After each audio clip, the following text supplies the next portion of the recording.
Right now, add 6 tax considerations and the EPA factor into a proposed land development project in Joplin. And we've got cloudy skies out there, even some patchy light fog here and there. Skies will clear, it will warm up. We'll take a look at that forecast, get you out the door coming up. Plus, family and friends pay their final respects to a missionary couple from Neosho killed in Haiti. The 4 states' most watched news starts now. Good morning and welcome to the KOAM Morning News. It's 6 a.m. I'm Elise Noe. And I'm Chris Warner, and it is Wednesday. We are halfway through the week. Halfway, hump day. And we are celebrating with dry weather, too. Yes, I'm excited for it because, those thunderstorms overnight were loud. Yeah, they were loud. They woke me up. They woke me up too, a little after midnight, and then once I realized everything was fine, I immediately fell back to sleep.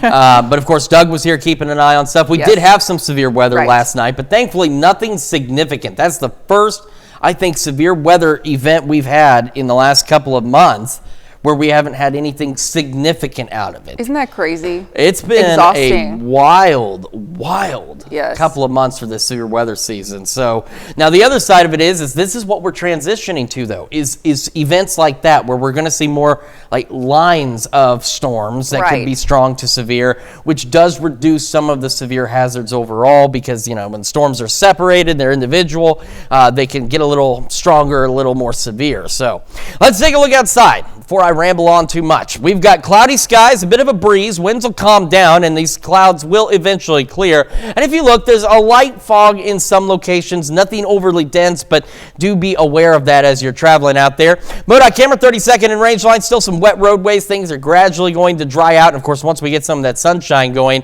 it will look much better. In fact, sunshine expected as we head into about the noon hour. We should be cleared. The last cloud's on their way out of here, and it's going to stay that way as we head through the afternoon. In fact, as you can see, we're looking at a few more low 80s out there for our highs. Temperatures right now, you can see where that cold front is, where it's come through, but there's not major differences in temperatures. We've got low to mid 60s in some locations, mid to upper 60s elsewhere. Chanute was one of the warm spots at about 70, but they've come down a little bit. Again, mostly cloudy to get our day started, and then those clouds will clear as we head into the afternoon and evening hours.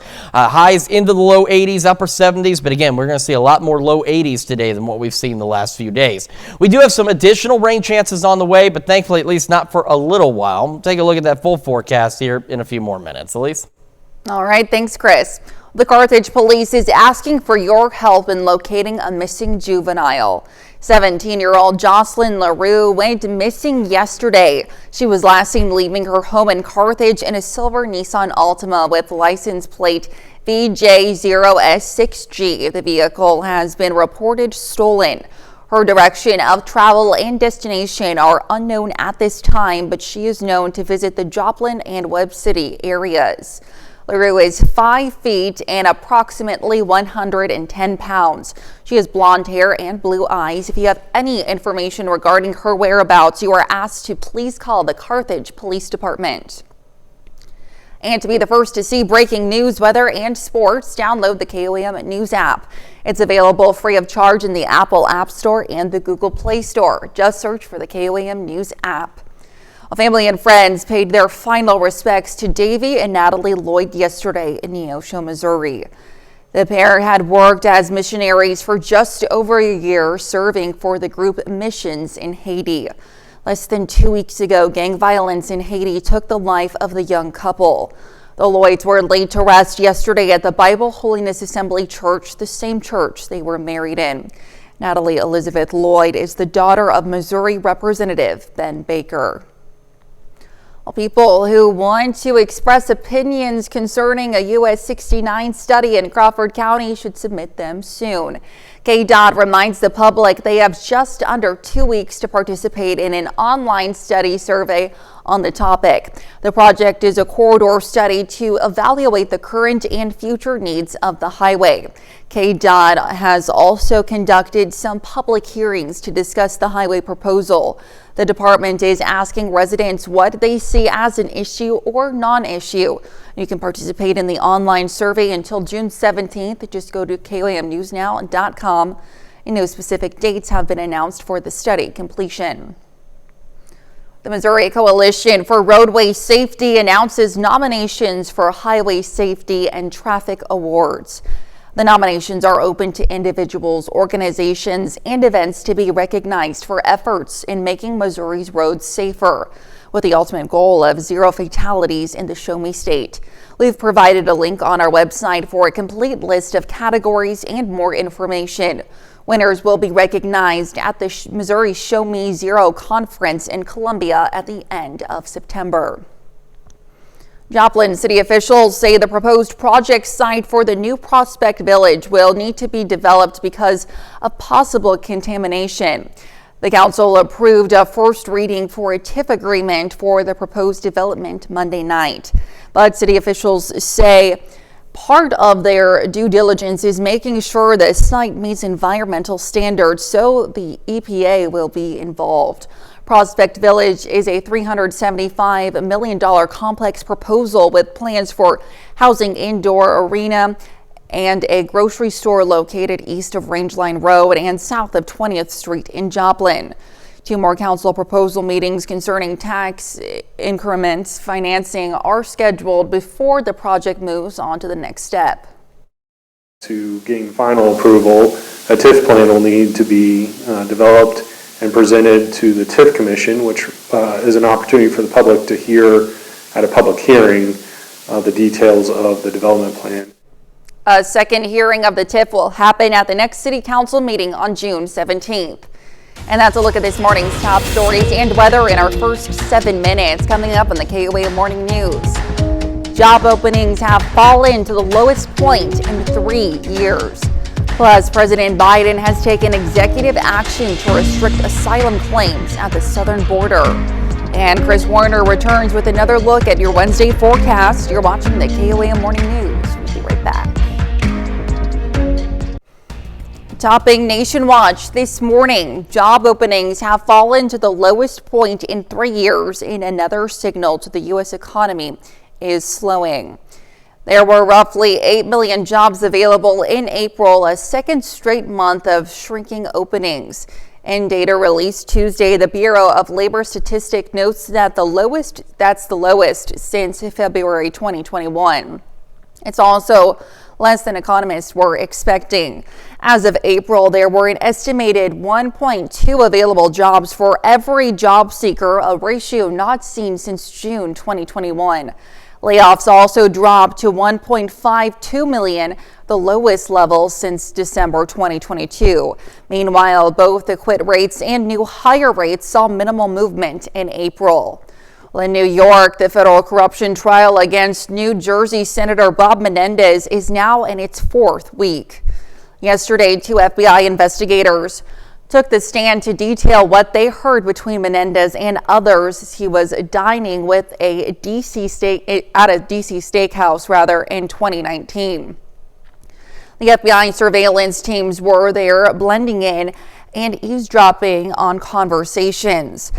Menendez and his wife Nadine and 2 New Jersey businessmen are accused of engaging in a bribery scheme during those dinners. They allegedly acted as foreign agents for the Egyptian government. Yesterday, one of Menendez's attorneys argued prosecutors were unfairly attempting to paint a May 2019 dinner as a co-conspirators plotting their crimes. Lawyers for Donald Trump are asking the judge overseeing his hush money case to end the gag order for the former president. Trump's lawyers say the gag order is no longer needed since the trial is over. Judge Juan Merchan imposed the gag order when Trump verbally attacked members of the court, including the judge's daughter. Merchan is set to sentence Trump on July 11th after a jury found him guilty on all 34 counts of falsifying business records last week. It's unclear if he will keep the gag order in place until then. With immigration a top issue on voters' minds this election year, President Joe Biden has taken sweeping executive action to severely restrict asylum claims at the southern border. During his announcement yesterday, the president said he would have preferred to have had bipartisan immigration legislation from Congress to handle the border crisis. Instead, there has been bipartisan criticism of his new role. CBS News' Jared Hill has more from New York. Overnight, a major change to U.S. immigration policy took effect. President Biden's new rule partially bans some asylum claims at the southern border. To protect America as a land that welcomes immigrants, we must first secure the border and secure it now. The executive action allows the administration to ban migrants from claiming asylum if they cross outside of official points of entry along the southern border. This would kick in when daily crossings reach 2,500. Giving Border Patrol the authority to quickly reject and deport thousands of people. The new restrictions would be paused 14 days after the weekly average of daily illegal border crossings drops below 1,500. The last time that happened was in July of 2020. This is a total disaster by Biden. Prominent Republicans called the move too little too late, while some progressive Democrats argue it's a step in the wrong direction. This action falls short of our goal of a just and fair immigration policy. The president says his executive action is also meant to deter migrants from coming to the southern border. The American Civil Liberties Union tells CBS News it plans to sue to block the policy, calling it illegal. Jared Hill, CBS News. Last night, White House Press Secretary Karine Jean-Pierre said she believes the president's executive order can withstand any legal challenges. The same day as his announcement, Arizona state legislator passed a bill that would allow voters to decide if local law enforcement should have the authority to arrest and jail undocumented migrants in the state. And that's a look at some of today's top national stories. Here's Chris with a look at your forecast. Yeah, we have got ourselves a cloudy start to the day out there, but thankfully the rain has moved out. The Skywatch Storm Tracker, just little radar glitches showing up on there, but no actual precipitation. The bulk of the storm activity dying out as it continues to shift across Arkansas. Quick look outside from our camera at 7th and Rangeline. It is cloudy and there's some light fog out there, but nothing significant. We will begin to clear out and warm up. We'll have details on your forecast when we come back. Well, for hundreds of students, the smiling face of their bus driver can mean the difference between a good or a bad morning. But for one recent Iowa high school graduate, his bus driver's passion for jazz offered him much more than a smiling face. Abigail Curtin has more on their special bond. My personal favorite's Cannonball. But Cannonball Adderley, yeah, the alto player. Yep, a lot of Cannonball right now. Mm-hmm. I always kind of knew that my bus driver was a legend in jazz, and it always kind of stuck with me. That was Riley Cruzy, a recent graduate of Prairie High School, on just how influential his bus driver, Eddie Picard, has been on his life. But when Eddie's not driving kids to school, he's something of a local jazz icon, serving as a pianist and vocalist for the Eddie Picard Quintet. And he couldn't help but share his passion with the kids he'd drive to school each day.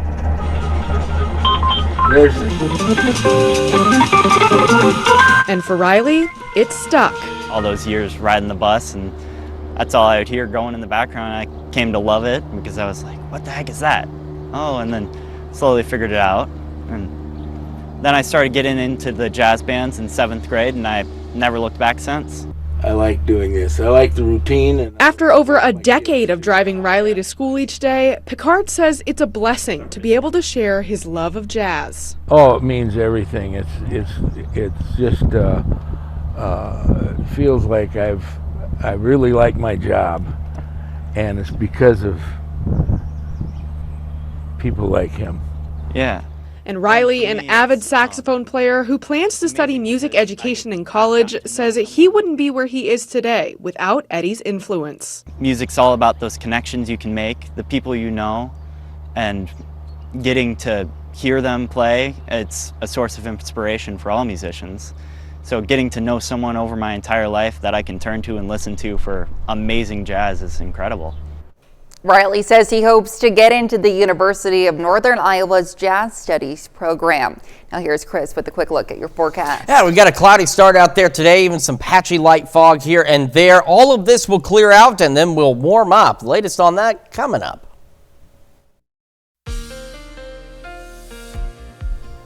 Welcome back to the KOAM Morning News, 621 now on this Wednesday morning. And it is a bit cloudy. Again, there's a little bit of light fog out there, but keeping an eye on the fog tracker, nothing significant, which is good. That's the last thing we want to deal with. But these cloudy skies will eventually begin to go away. MoDOT camera 32nd in range line. Again, a little bit on the hazy side, but it's not overly significant at this point. And the roadways still a bit damp here and there, but they are drying out. And the MoDOT camera down in Neosho, US 60, looking back to the west again, you can see there's some light fog. But again, keeping an eye on the fog tracker, it's nothing overly dense out there. As we head through the morning into the afternoon, we will eventually begin to just straight up clear out with the last of the clouds rolling out of here. And that's going to allow us to be sunny and warmer across the area. Right now in Joplin, as you can see, that's what I'm talking about. Visibility is at 9 miles. 10 miles is perfect visibility. So no significant reductions, but it is cloudy. 67, west breeze at about 8 miles an hour. At cold front, other than bringing us storms, did not bring significantly cooler temperatures. It is a little cooler back off to the north and west now. 61 Yates Center and Iola, 66 Chanute, and you were up to 70 about half an hour ago. Otherwise, temperatures mid-upper 60s as we get the day underway.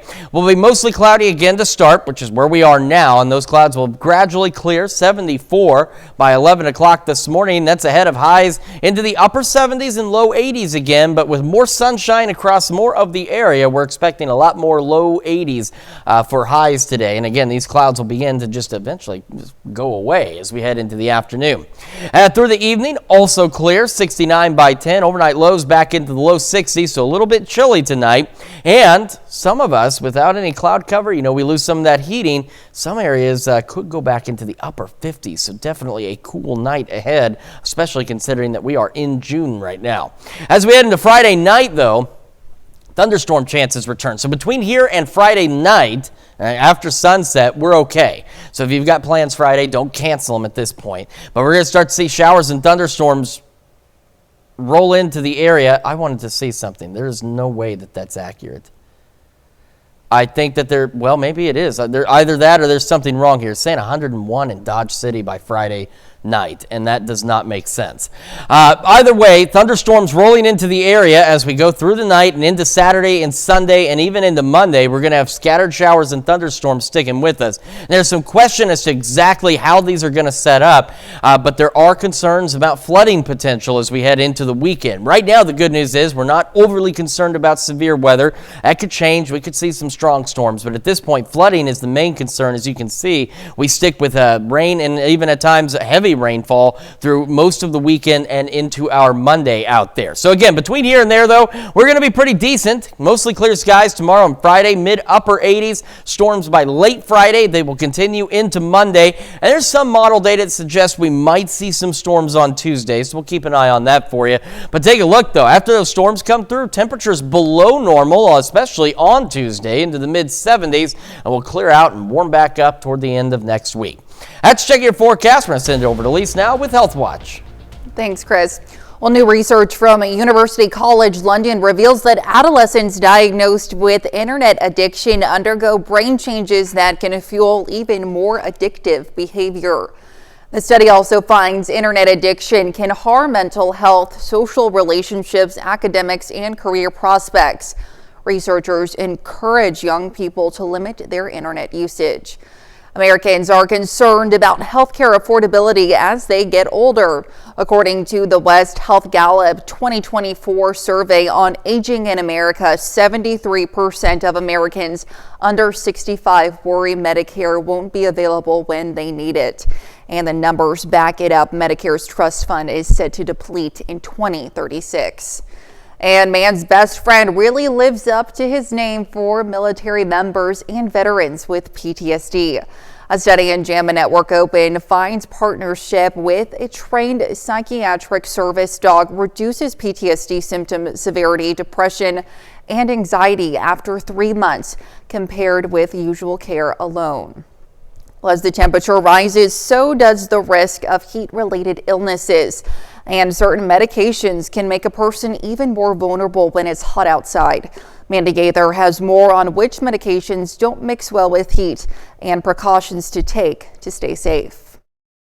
High temperatures, heat, and humidity can all affect the body, but some medications can pose an added danger. Medications that decrease the body's ability to shunt blood out to the skin and then sweat off that fluid to help release a lot of that heat. That's really why they predispose to heat illness overall. Emergency medicine Dr. Kevin Watkins with Cleveland Clinic says medications that can cause heat intolerance include diuretics, heart medications like blood pressure drugs, antihistamines, decongestants, antibiotics, antidepressants, and antipsychotics. We worry most about heat stroke, especially when there are heat waves. Everyone can protect against extreme heat by wearing loose-fitting clothing, keeping your house cool by covering windows, finding air conditioning in a public place if your home doesn't have it, avoiding strenuous activities outdoors in high heat, and staying hydrated. If you get dehydrated, you're really hurting your body's ability to get rid of that heat as well. Heat can also degrade medication, so experts say make sure to store medicine properly. Put it in a place that is, away from sunlight, that is cool, in a bathroom, ideally in a closed area. For Health Minute, I'm Mandy Gaither. If you're at higher risk for heat-related issues, talk to your doctor and seek medical help right away if you're vomiting or symptoms are worsening. And that's a look at some of today's top health stories. We'll be right back.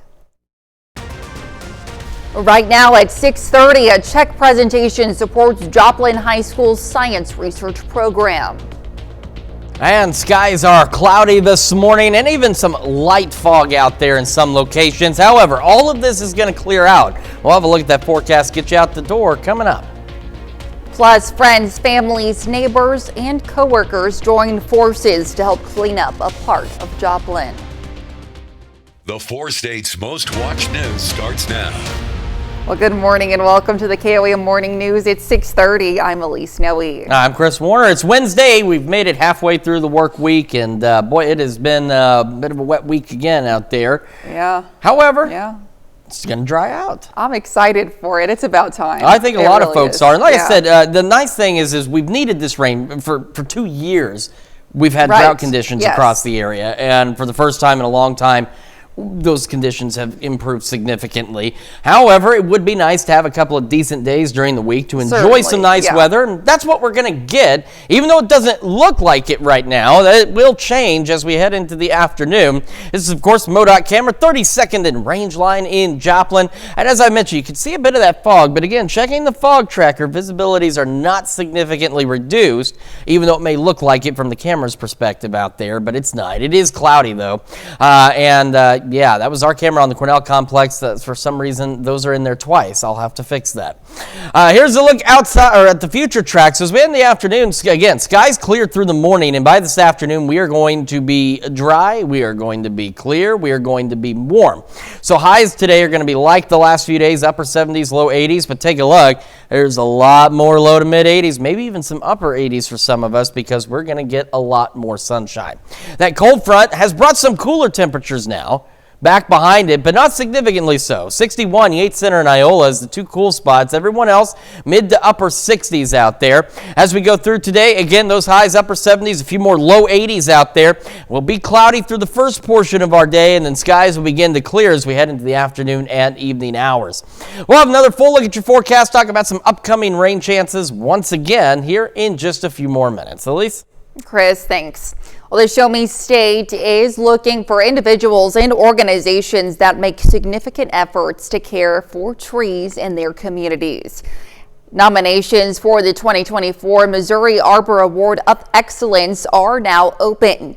We provided a link on our website for more information, including prize description if you have a nomination in mind. Nominations are due by Monday, July 15th. A check presentation supports Joplin High School's science research program focusing on water quality. Missouri American Water gave $5,000 for the student-led research. Student this year that won the science fair, and he was looking at quasars, which I know nothing about. He's an astrophysicist kid. He's actually headed to MIT this summer for a summer program. And his was pretty much a big data crunch. He looked at a lot of data and looked for patterns and things.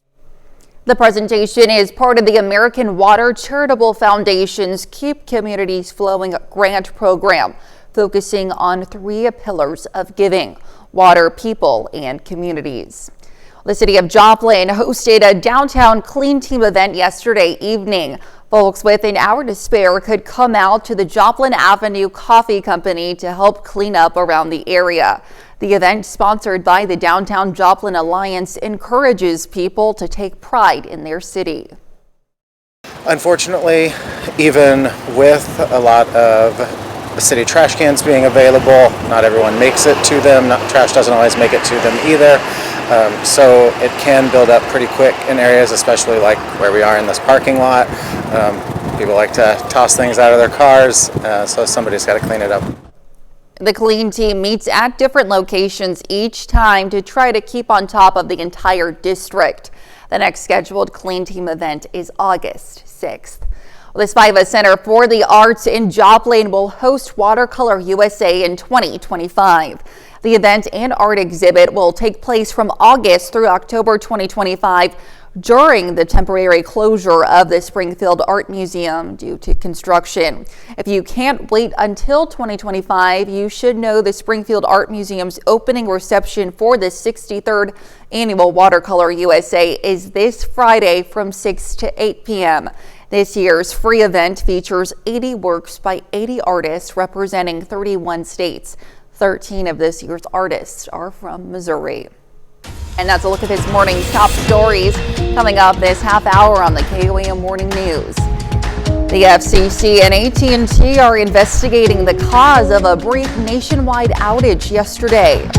And we have a warm and partly cloudy day today. We'll have what to expect with Chris Warner in the Skywatch Weather Center. You're watching the KOAM Morning News. We'll be right back.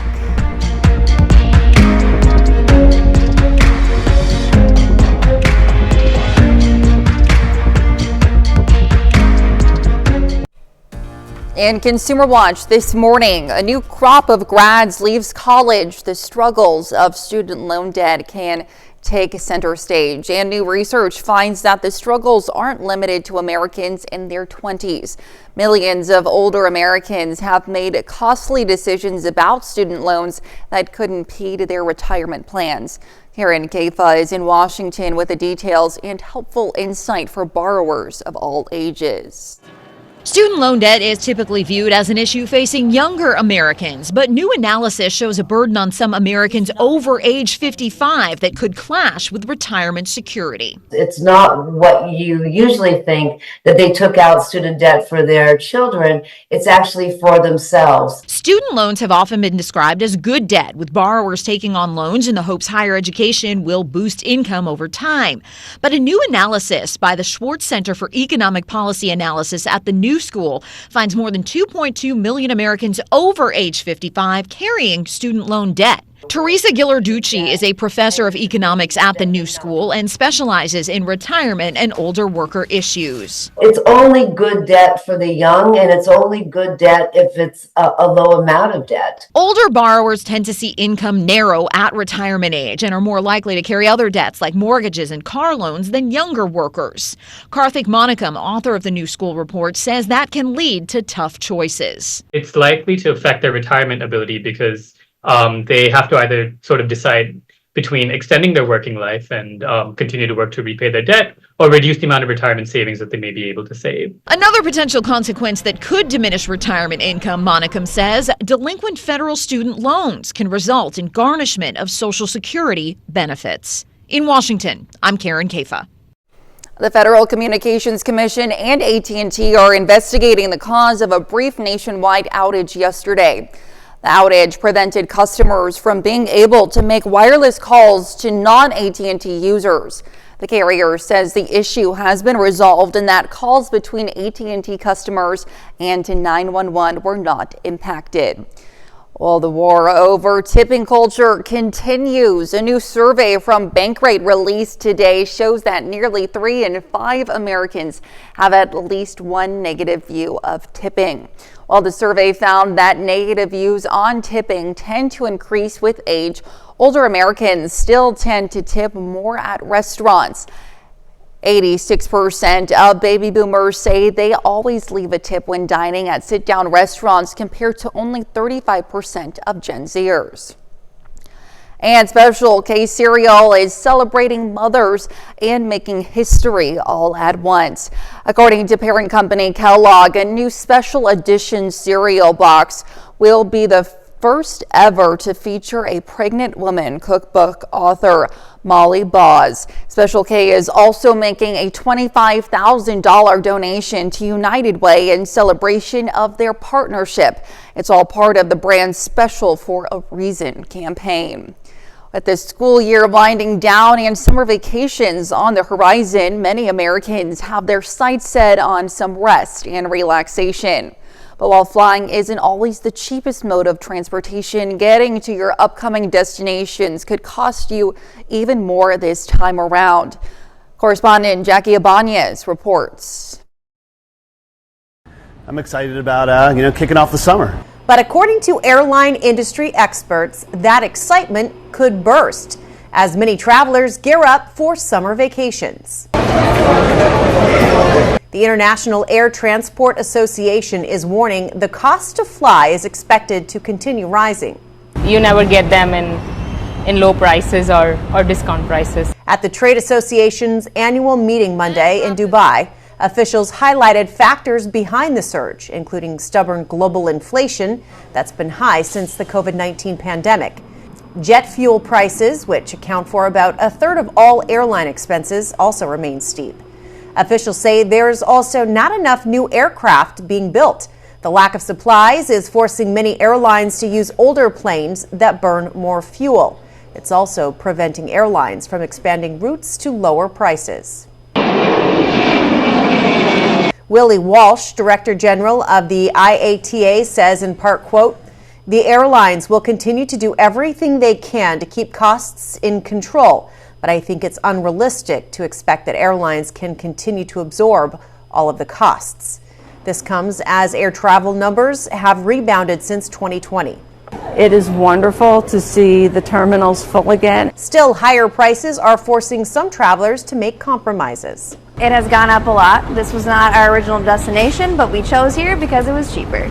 Officials estimate there will be nearly 5 billion global travelers on airplanes this year. Jackie Ibanez, Fox News. That's it for Consumer Watch. Here's Chris with another look at your forecast. Yeah, we're starting with a quick look outside from our camera at downtown Joplin on the Cornell complex. There's a little bit of clearing trying to take place out there. Otherwise, skies still relatively cloudy. Still cloudy also from MoDOT camera 32nd in range line. Roads are drying out, though, as more cars get out there. And as we head through the morning into the afternoon, as you can see, there is nothing on the future track as we are going to be dry, sunny, and warm. Still some upper 70s out there, but we're looking at a lot more 80-degree temperatures. Right now, though, a little cooler in some locations now behind that front. It took a while, but some temperatures have fallen. Iola, Yates Center, the two cool spots, 60 and 61. Everyone else, though, at this point, still mid to upper 60s across the area. And as we head through the day, excuse me, again, upper 70s, low 80s for those highs. Mostly cloudy for the first portion of our morning. And then as we head into the afternoon, those skies will begin to clear out, and it'll be a relatively pleasant day. We'll have another complete look at your forecast here in just a moment, talk about some rain chances heading into the weekend, and we're going to celebrate birthdays and anniversaries. But first, let's see what's happening on CBS Mornings. Hello to you, I'm Gail Kane. Coming right up on CBS Mornings, Anthony is in Mason, going to take us behind the scenes of the most Tony-nominated play ever. It's called Stereophonic. I want to see this one. He talks with the 5 actors who had to learn to be a band and then play the music live every single night. I like it. That's coming right up on CBS Mornings. All right, time for some Wednesday birthdays here in the 4 states, and we're going to begin with McKenna Pryor celebrating birthday number 7. Happy birthday, McKenna. And over in Jasper, a happy 15th birthday to Hayden Buchanan. And belated birthday wishes going out to Kenna Ellison, celebrating birthday number 17, and her birthday was on Tuesday. And over in Frontenac, a happy 21st birthday to Alex Evans. It says happy birthday from all your family and congratulations on your graduation from NEO. And Derek Manley Swisher celebrating birthday number 33 in Chanute. Also a belated birthday So this birthday was Tuesday, as in yesterday. Happy birthday. And over in Weir, happy birthday to Diana Knight, who's turning 79 today. Happy birthday, Diana. And Dale and Elaine Newton celebrating their 69th wedding anniversary. A happy anniversary to the Newtons. And also celebrating an anniversary is Albert and Kathy Bud Richards. They are celebrating their 56th anniversary today. Happy anniversary. All right, another fantastic list of birthdays and anniversaries as always, and we want to keep this going. Elise, what do they need to do?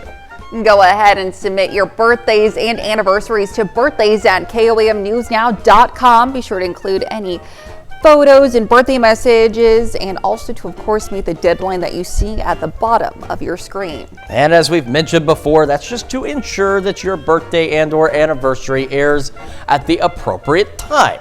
All right, let's talk about some weather, because we've got really not much as we head through the next couple of days, which is good news.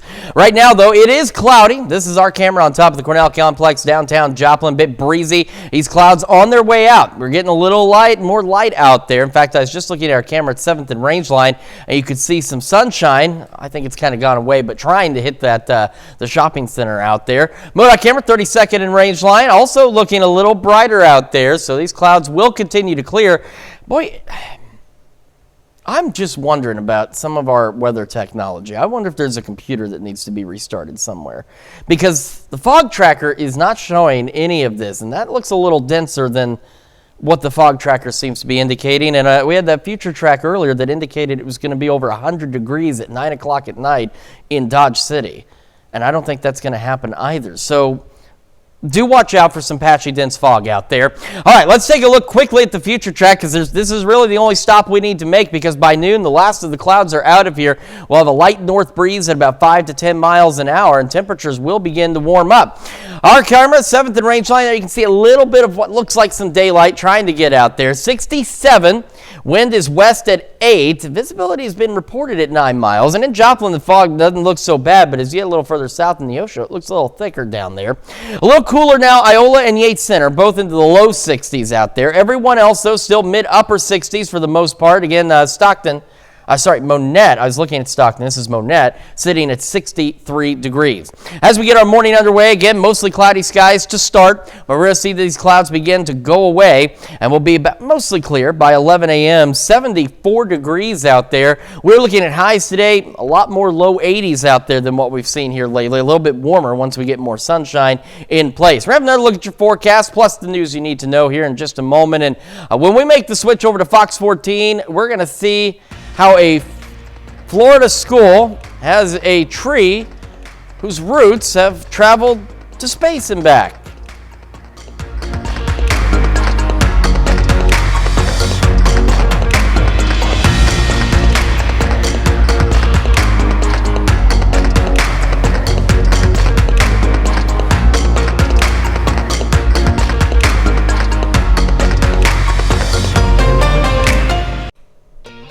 And here's a check of today's top headlines, the news you need to know before you head out the door. The Carthage Police Department is asking for your help in locating 17-year-old Jocelyn LaRue. She was last seen leaving her home in Carthage in a silver Nissan Altima with license plate VJ0S6G. LaRue is 5 feet and approximately 110 pounds. She has blonde hair and blue eyes, and if you have any information regarding her whereabouts, you are asked to call the Carthage Police Department. Well, family and friends paid their final respects to Davy and Natalie Lloyd yesterday in Neosho, Missouri. Less than 2 weeks ago, gang violence in Haiti took the life of the young couple. The Lloyds were laid to rest yesterday at the Bible Holiness Assembly Church. Natalie Elizabeth Lloyd is the daughter of Missouri Representative Ben Baker. KDOT is reminding the public they have just under 2 weeks to participate in an online study survey regarding Highway 69. The project is to evaluate the current and future needs of the highway. The department is asking residents what they see as an issue or non-issue. You can participate in the online survey until June 17th. Just go to KOAMnewsnow.com. And that's a check of today's top headlines, the news you need to know before you head out the door. And as you head out the door, it is cloudy. It's a bit foggy out there. All of that going to clear out and will be sunny by this afternoon and warm. Some upper 70s, a lot more low to mid 80s out there today, so a little warmer than where we have been. Clear skies continue through the evening down to 69 by 10 and into the overnight as we fall back into the low 60s. And some of us could even fall back into the upper 50s out there, so a bit of a chilly night. Not bad all the way through Friday, and then after sunset, thunderstorm chances return. Those continue through at least Monday. And we do have some concerns about flooding as we head into the upcoming weekend, so we'll keep an eye on that. And then after that, we should clear back out, warm back up. Next Tuesday, though, below average temperatures before we go back to normal. All righty. Thanks, Chris. Well, coming up today at noon, we're making engagement chicken in the Mr. Food Test Kitchen. And your morning news continues on KOAM with CBS Mornings. Car maker Ford has given new life to Detroit's iconic Michigan Central Station. Coming up on CBS Mornings, Executive Chair Bill Ford talks about how the majestic building is helping shape the future. Or you can switch on over with us on Fox 14, where your only local morning news continues. This morning, Cody Bahol joins us in the studio to talk about Renewed Fest happening June 8th. Plus, Sherry Nelson also joining us in the studio for another Wildcat Wednesday. However, that is going to wrap it up for us for now. Make sure you enjoy this nice weather while it lasts. Yes. And we'll be back here tomorrow morning at 5 a.m. And we'll see you today at noon.